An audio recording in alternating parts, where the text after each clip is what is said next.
Hey everybody, it is Saturday evening and I'm just hanging out here in the fish room. I've been tinkering around with a few tanks, doing some water changes, other odds and ends, and I thought I would just go ahead and shoot some video just sort of hanging out in the fish room. Not necessarily going to be an update about anything, don't really have any topic in mind, just going to look at a few tanks, talk about whatever I'm thinking about while we're looking at them, so on and so forth. So hopefully everybody is spending a little less time out and about doing stuff out in the crowds and spending a little more time home. And as such, hopefully I can provide a little more than usual of my videos, so give everybody something to watch, something to do while you hang out. So I really wish this came out better on camera. This light is so bright and I just keep my camera set for, automatic or whatever, so it just washes out everything. But if I shade it, you can actually see it's a really pretty shade of pink. It's similar to this, but that's actually not the same plant at all. These flowers are from the Rex begonia there, whereas those that I'm allowing you to see the pinkness by shading it, that is actually my geranium. These pink flowers up here you can see are also part of that Rex begonia. It's this interesting looking plant here. I have another one over here that has not yet bloomed. In fact, I just cut this one way back, and this is a cutting from that. I just simply stuck it in the soil and it's rooted in and it's growing so well that I'm already getting flowers off of it, so I'm really happy about that. Stuff like that's usually really easy to propagate. And then, of course, I got my other geranium right here that's getting ready to bloom. And I think when this flower spike here gets done blooming, I'm going to get in here and I'm going to chop this way back and transplant that, or root it in. And then I'll have another one of these that will probably go outside. It's getting about that time of year where it's time to start doing some outside planters and stuff. So not a lot going on to think about in my waterfall tank. I was thinking tonight about getting a bigger pump. I think my first step is going to be getting in there and really pulling that pump out. I did clean it before, and I got a little bottle brush in there, a really small bottle brush, and I went in between all of the little grate, on the front. If you pull my, makeshift filter off of there, you can actually see the grate that allows the water to flow through, and it does have a dial. You can adjust the flow, and it's wide open. Again, I ran that little brush through there. I took the hose off the top, I ran the brush through here, and I could actually look in this way and see the brush, and I could see the impeller spinning. So to me it looked like it was completely free and clear, but I'm still just not getting the water flow that I used to. And so I think the next step is going to be actually pulling that out of there completely, taking it apart and really cleaning it up and putting it back in, and then we'll see what kind of water flow we get. If not, I might buy a bigger pump, but I'm reluctant. I don't know what I want to do yet. I don't know if I want to buy a bigger pump because I don't know if I want to keep this waterfall and work on it a little bit, or do I want to do something completely different. And now that I've absolutely positively isolated where it's leaking, because remember, this has leaked since day one. Ever since I built this, I always dealt with some sort of minor drips and leaks, and that's why I've got all those pans and trays and everything behind it. I've always dealt with that stuff, and I always suspected it came from right there, because when I built it, I had issues with sealing that properly. I knew I was going to have problems with that, and sure enough, those trash bags I got up there lining it are an eyesore, but they work. I haven't had a drop of water leak out of this thing since I put them in there. Now, underneath of that, of course, I've got, tubes and tubes of silicone, and yes, it is silicone number 2. And hopefully all of that together will prevent it from ever leaking again. So I could get in there and, really sort of tear the bags out and redo it properly, or I could just tear the whole thing down and start from scratch and redo it with, I'm thinking if I redo it, it's going to be made out of fiberglass and, epoxy resin and that sort of thing, and it's not going to be out of this spray foam and, siliconized rubber paint that I made. It was fun, it was interesting, I got it to work, but it's definitely not something, if I was starting from scratch, I definitely wouldn't do it this way again. It definitely was not the smartest way of doing it. But like I said, I got it to work, and I learned a bunch in the process of doing it. So for a little cheapy makeshift way of doing it, you know, a few $100s total, I guess, I got a nice little waterfall out of it, and I've had a lot of fun. So we'll see. But that's my only concern now, is I just don't have the water flow that I used to have. I'd really like to see it, you know, flowing again. But, you know, we'll see how that goes. I also need to get in here now that I'm thinking about it. I took the pre-filter off this sponge. It's got like a plastic grate that goes over it, but the snails get through that, and then they get inside it and they grow. And, you know, ultimately I have big snails inside the grate. And they used to clog up the pre-filter, and of course the pre-filter would clog up with gunk so quickly that it never really mattered. But the last time I took the pre-filter off, I never put anything back on, so it's just open. And you can see the water flow is reduced a lot. So that means that thing is just filled with snails. I've also got some shrimp in here. I saw them the last time I had my hands in here. I pick snails out of this tank a lot to feed butterbean, and I got to be really careful when I pick them up. The water in this tank is so soft that the snail shells just are like paper thin, and when I pick them up, if I put too much pressure on them, they will actually just crush in my fingers. This tank is the same way. You can see those big ram's horn snails right there. I reach in there regularly and pick stuff like that out, and it makes good meals for butterbean. There's a couple of big fat ones down there. You can see some big fat ones over here. They do their job keeping the tank clean when they're in there, but when I need them, they make for good food for butterbean. So I did do a little bit of a water change on this tank the other day. In fact, I did a top off, not a water change. Let me turn this light off now that we're done looking at this tank. That is a killer, and then even this one makes for a lot of glare. Now this, of course, is going to be a lot of glare too, so if you wonder why you keep seeing red in the background in the glare, it's this poinsettia. See that red? That's that poinsettia over there. You can see that glare everywhere.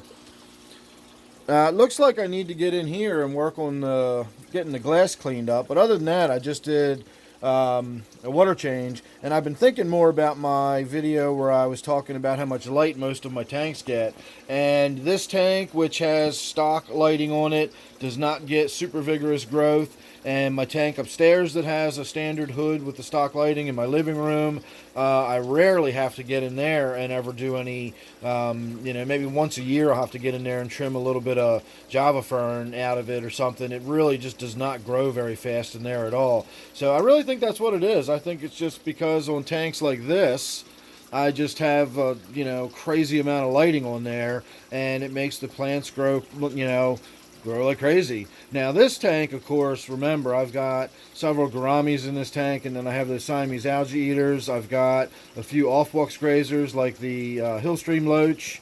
You can see down here on the glass right now. So I've got several fish that like to eat plants and algae and whatnot, and as we speak we can see my little thick-lipped gourami is there grazing on the plant.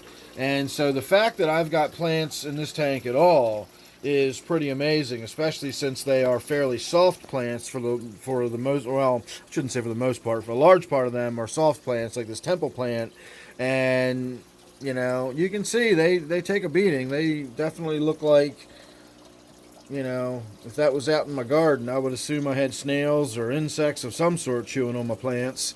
But in this tank, it's my fish. And that's fine. You know, to me, that doesn't look bad. It just looks like it's part of the habitat where those plant-eating fish live, and they're munching on those plants. I can always add more. I've got plenty of them lying around, so I don't mind that at all. I just think it's nice that you know, they have a natural source of food right there in the tank.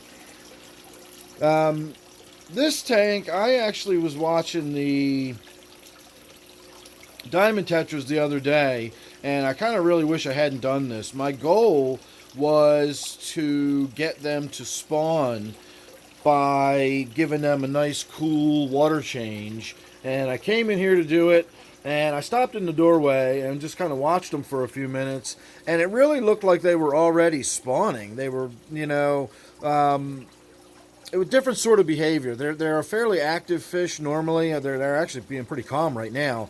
They're normally darting and dashing around the tank in ones and twos, and it almost constantly looks like they're sort of, sorting out the pecking order and that sort of thing. Not in any kind of unpleasant, frantic way, but just in a nice, active, busy sort of way. These fish don't just kind of float in the water the way you might think like an angelfish, just kind of hangs out and doesn't do a whole lot.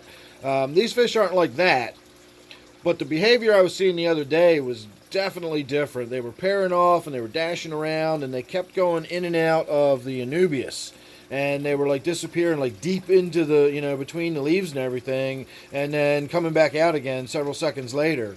And so I think they were already in there spawning, and so I left them alone for about an hour. And then I went ahead and did a pretty significant water change in the hopes that that would really encourage them to, continue the spawning behavior. And what I think I did was disrupted them. If they were already doing what I considered, or assumed was spawning behavior, I probably should have left them alone. And, but I didn't. I got in there and figured I would give them a nice, fresh, cool water coming in the tank, and that would get them all spawning and everything. And again, I think I just disrupted the whole process anyway. But it was good to see that they were doing it again, and I think that that's going to be a fairly regular thing, because I have seen them doing that several times. And as my regular viewers will know, I did just pull 4 young fry out of this tank recently, and I put them in my office tank upstairs, and they're doing really well. They're growing fast. They're already starting to get little hints of color and little shimmers and sparkles on them. So for their size, I'm really happy with how pretty they look already. This is the tank that I was actually thinking about when I decided to go get my camera, and we're just now getting to it at 12 minutes into the video. I told you I didn't have anything in particular on my mind, just kind of Saturday night hanging out in the fish room. Just did about a 25% water change on this tank. This tank is so overcrowded at this point that it's always got really high nitrates. It's always got loads and loads of mulm. In fact, if we look down here close enough at the gravel, you can actually see how the stuff settles down into the gravel. And if I got in there with a gravel vac, it would be nasty, dark, black stuff coming up out of that gravel. And that actually gets a gravel vac from time to time. I do get in there and gravel vac what I can out of it. But if you look, you can probably tell there's an awful lot of this tank that there's just absolutely no possible way for me to get in there with the gravel vac and get that out. You can probably also tell that there's a bajillion places for mulm and crud and detritus to collect. So this tank always has like a really high bio load. It's probably always got a really high bacterial load. It's, way overcrowded. I really need to get in here and start thinning these fish out. I've been talking about that for a while now, so I think it's time to probably do that. But what I noticed while I was standing here thinking all this stuff is my big shiner back there. If we can get a really good look at its tail fin, the top and bottom points seem a little bit raggedy, and I don't know if they're raggedy like they've been chewed on by some smaller fish in the tank. The bottom part of the fin in particular, you can see, has almost that little whitish color at the very tip. And that's concerning to me because of the aforementioned bioload and all the mulm and, high bacterial loads in this tank. If that is chewed and nipped up fins, that's not that big of an issue in and of itself, but it does open the fish up to secondary infections. Those are basically little tiny open wounds, and so if there's a lot of crud in this tank, that really could lead to other issues within the fish or fin rot or whatever. If it's already fin rot, then that's because of what I've just explained. We got a little bit of minor injuries on the tail, and then the bacterial load in the tank is causing a little bit, it's not healing properly, it's actually rotting, and then that, of course, can open it up to all sorts of other things that will actually feed off that rotten skin, and it just starts a whole cycle of not good stuff happening to your fish. So I'm going to be watching that fairly closely, and I am going to be getting in here and reducing the bio load a little bit. I'm definitely getting these creek chubs out of here. I'm going to be getting a lot of these little minnows out of here, which is a shame. I really do like them. But, you know, there's only so many fish I can keep in this tank. And now that I've got these silver dollars, that angelfish, I'm definitely keeping this big shiner. I really am digging these big shiners. And then, of course, I got my big pleco. I've got that spotted tilapia. Couldn't think of his name for a minute. That mostly always hides in the corner back there whenever I'm around. But don't feel bad for it. Every time I sort of slip into the room quietly or look at it from the doorway, that tilapia is out and just sitting right smack in the middle of all the other fish like it's king of the tank, and all the other fish are swimming around it. It hangs out next to the angelfish all the time. So it actually is a fairly outgoing fish. It's just me that it doesn't like. It must remember the one or two times that I've actually had to net it to move it from one tank or the other, because I have moved it around a few times. It's been in this tank for quite a while now, but in the course of its life, because when I got it, it was about the size of a nickel. I didn't even know what it was when I got it, and so it's been moved around quite a bit over the years. So that's about all I was really thinking of. So I'm going to call it good right there. In fact, I will swing over here real quick and we'll end it on this tank. Let me turn my fan off here. I always got this blowing just to keep the air moving around. It gets kind of moist and humid in here if I don't have the air blowing sort of out the doorway. So the jacked up lighting in this tank has really, you know, done its thing. We're really getting some serious growth on this. I'm not exactly sure why I get this unusual kind of curled, wrinkled sort of growth. I think it's probably nutrient deficiencies, because this is another tank that I do not put anything in. I'm almost afraid to put any of my micronutrients in this tank, but you know, this is a planted substrate. It's the sand version of the stuff I use in all my tanks. It's the Carib Sea Eco Complete. I really like it. I like the way it looks and I like the way it functions. I don't like the sand. It kicks up. It's too messy. Not a big fan of the sand. I do like the bimodal stuff, though, that I've got in my other tanks. It's sort of the gravelly stuff settles up to the top, and the sandier stuff, which it does contain, you know, that settles to the bottom. So it's not constantly being kicked up and swirled up and getting caught in filters.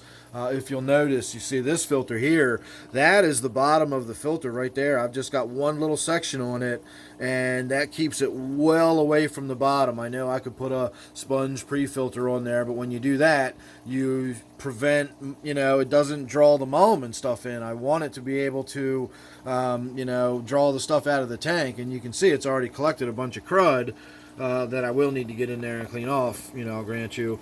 But when it's near the bottom, it will just suck the sand up, and if the fish swim near it and kick its tail, or you startle the fish and they dart and dash, you'd be amazed at how much sand will kick up and get caught in that filter. That's why I got that stubby little filter intake on there like that, and ever since we haven't had a problem. If it does shut down, I've got a power head in that corner, so it won't be ideal, but I will still have circulation flowing around the tank, and then of course it's open top with the plants and everything, so I shouldn't have too much issue if the, you know, filtration shut down in this tank completely by accident.